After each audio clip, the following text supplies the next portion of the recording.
the topic was already introduced, and I want to quickly take this opportunity to thank Rise for me being here. And if you have any questions about the talk or about the topic in general, you can get me on Twitter or per email. And next, I would like to start with a short quote, and I'll quickly read it for you. "It is better to use a crude approximation and know the truth, plus or minus 10%, then demand an exact solution and know nothing at all." So what that means for me is basically if there are certain environmental factors like efficiency or simply the inability to do something in the way you would like to, then it might be interesting to simply approximate what you plan instead of not doing it at all. To get that in the area of stream processing, I will give a short example. So here we have an unbounded stream of data, and we want to do something which is really simple in batch processing. We want to do a count, or alternatively, you can also do the same example with a count distinct. So we have our timeline here, and we get events coming in. A second event on the right side of the slides, we have a hash map. So we store by the key, which is in this case the ID A and then ID B. And so over time, this hash map fills. And so what we see is with each incoming element, we also see a growth of the hash map. That can work for some time, and at some point, it won't work anymore because we're simply running out of memory. Now, there are a couple of solutions to that. For example, you can simply spill to disk. So you integrate the disk space into your memory, into your main memory, and therefore kind of work around that.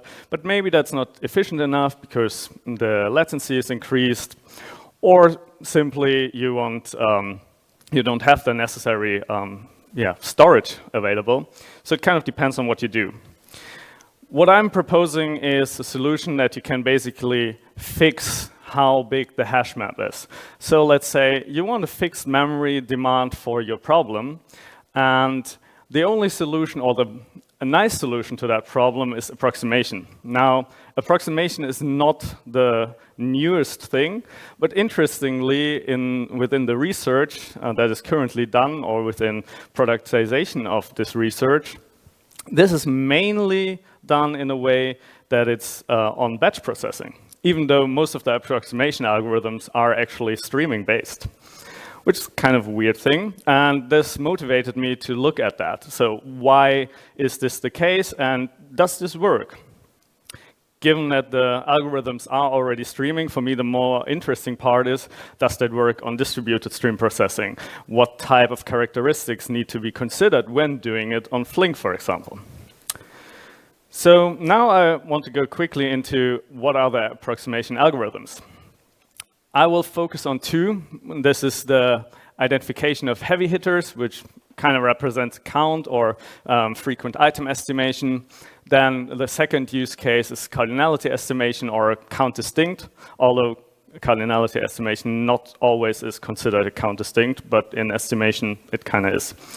As in terms of use cases, one for identification of heavy hitters is, for example, the most frequently bought items on an e-commerce website. You could think Amazon here or Alibaba, given the context. The interesting part, or what I'm focusing on, is not over, like, let's say, the most bought items over one day, over 1 week, but rather over the whole data stream. So starting from the first point, someone sold a book on Amazon, to point now where it's probably rather a TV than a book. Another use case is for identification of heavy hitters, most accessed websites, either to do load balancing or to do advertising. For example, impression log analysis is often focused on heavy hitters. A use case for cardinality estimation is the link-based spam detection, or alternatively, distributed denial of service attacks. So you want to, or you need to do a lot of analysis, and it needs to be with low latency so that you can actually do something against this distributed denial of service. There are three more common algorithms in that regard. There is the frequent item estimation, which is usually based on Misra-Gries. There is HyperLogLog, which is an updated implementation of Flageolet-Martin, although by now we are somewhere at HyperLogLog Plus or HyperLogLog Plus Plus. They're not the most creative in the names. And another algorithm is quantile estimation. The interesting part about the approximation algorithms is that they are usually with a fixed size memory layout. So looking back at the original slide, we can actually say we have a fixed memory demand for our problem. And then it becomes a matter of finding the right parameters and the right settings to do that on distributed stream processing. Now I want to go a little bit into detail how I wanted to look or how I wanted to let it behave on Flink. So if we go quickly over the basic architecture of Flink, originally I thought it would be really cool to simply extend the table API and the SQL processing so that anyone could simply do, oh yeah, I want to do a count, because there's one big warning if you read the documentation on the table API. If you do count, be aware it can run out of memory. So with the approximate queries, you could actually circumvent that. Or you will read in the Jira tickets as well, count distinct or distinct in general currently isn't really working, so that would have been really cool.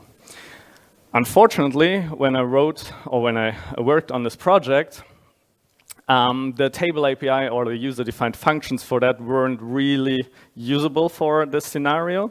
By now, with the recent release, that has changed a little. So this is not completely up to date. But yeah, this didn't really work out as I planned. So I just simply used the data stream API and extended that one. I would have preferred to do something with runtime patching and just extend the data stream, similarly to a sampling approach. Didn't work out as well because Java doesn't support runtime patching. So this is now done as a static API.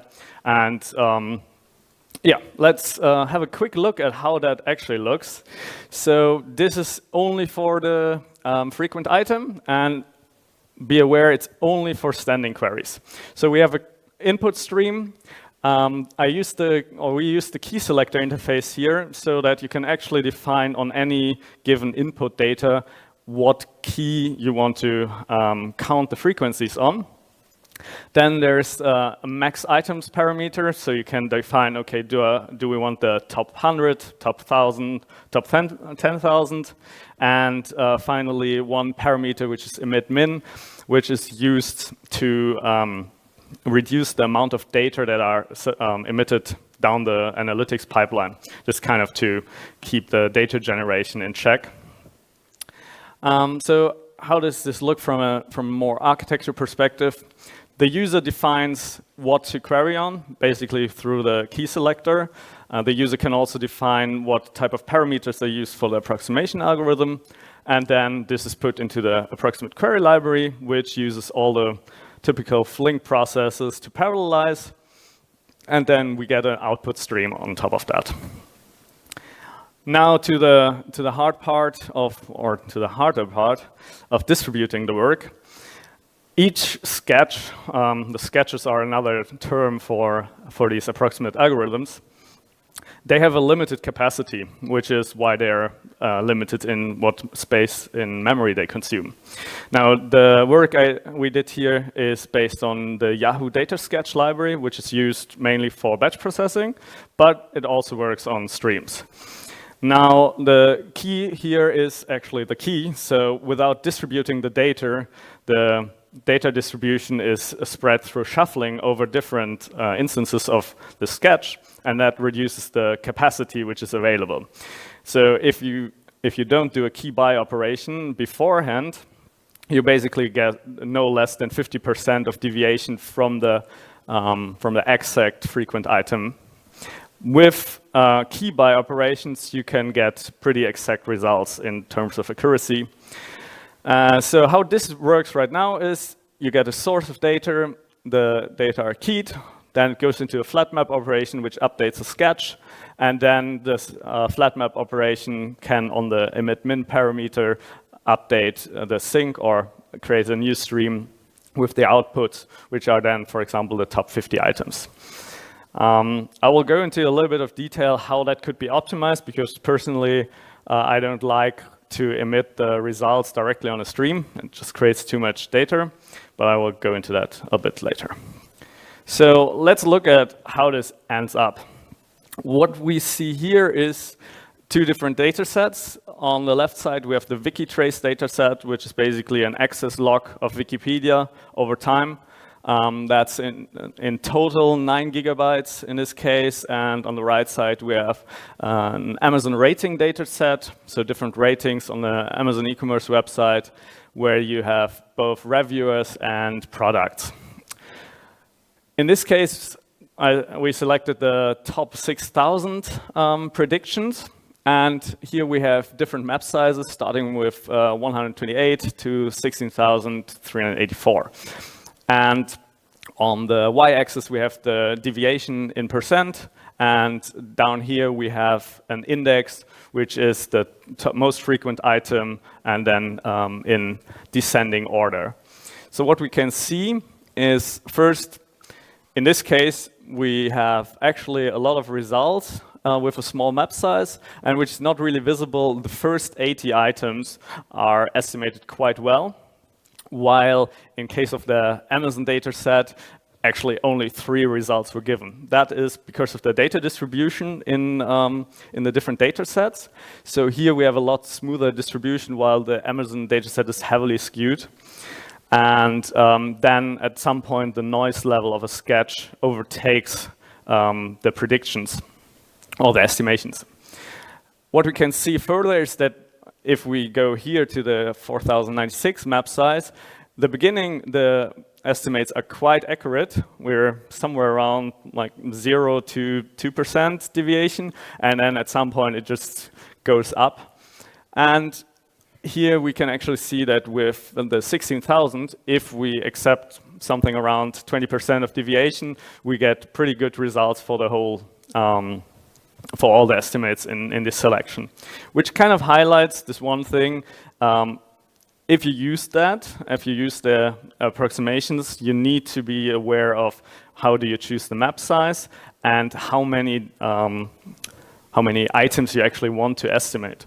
So for example, in this case, if you're happy with the 80 items, then the really small map size with 128 would be enough already.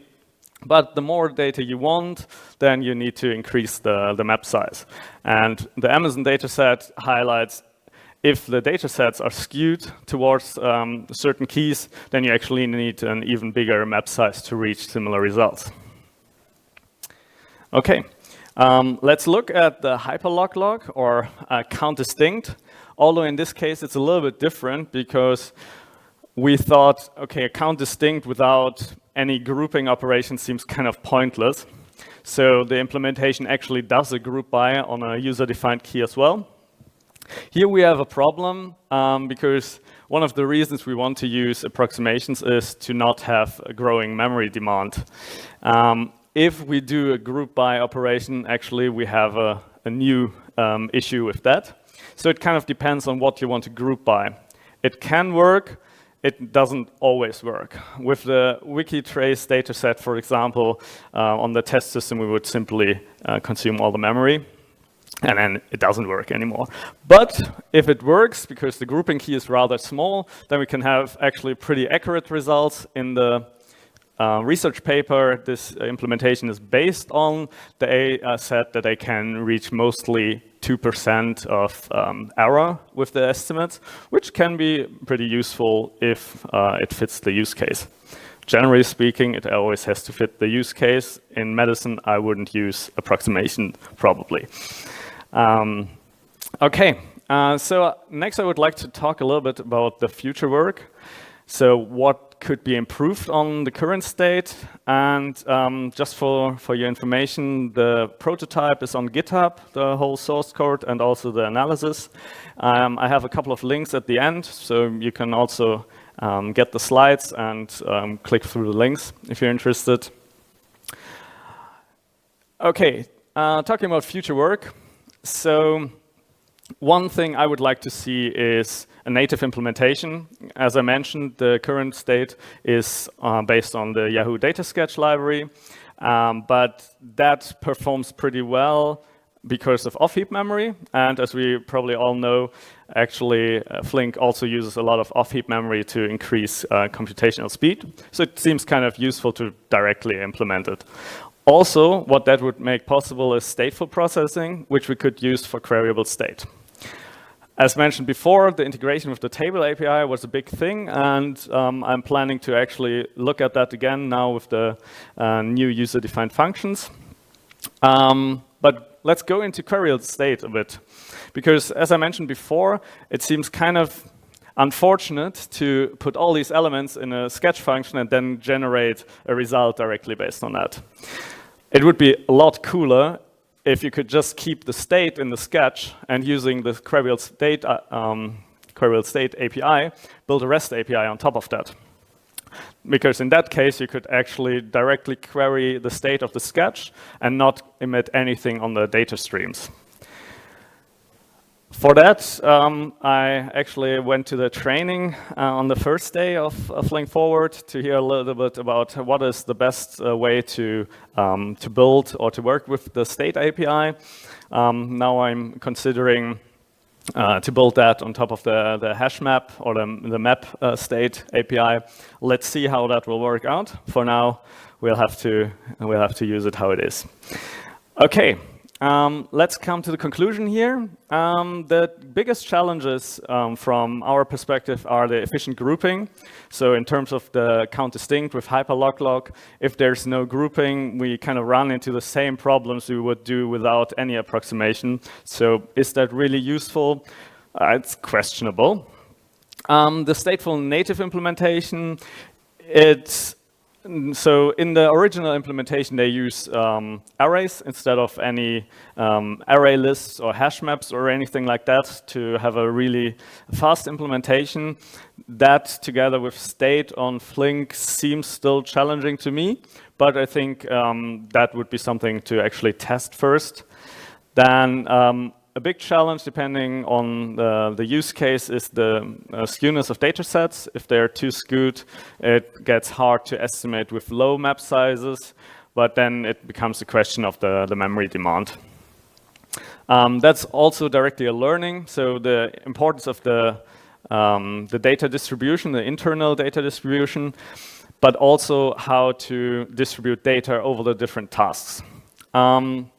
The performance advantages were pretty clear. I compared the frequent item implementation with an exact implementation on Flink, simply using a Java hash map, and even with the smallest data set, which was the Amazon ratings, that quickly ran out of memory. Or it used the memory, but the computational time increased 5 or 6 times, depending on the run. What we've evaluated within this research was also the use of different algorithm parameters. So depending on data set distribution, the different parameters can actually be chosen rather low, or you need to use higher map sizes usually. That was quite interesting also in terms of memory demand. So for all the previously presented map sizes, the memory demand never exceeded 2 gigabytes measured on a process level in Java, which was a nice thing given the results. And yeah, with that, I would like to conclude the presentation and quickly go on that slide. So I wanted to thank Theodore and Paris who worked with me on that. And you can find the slides under this link already. Thank you.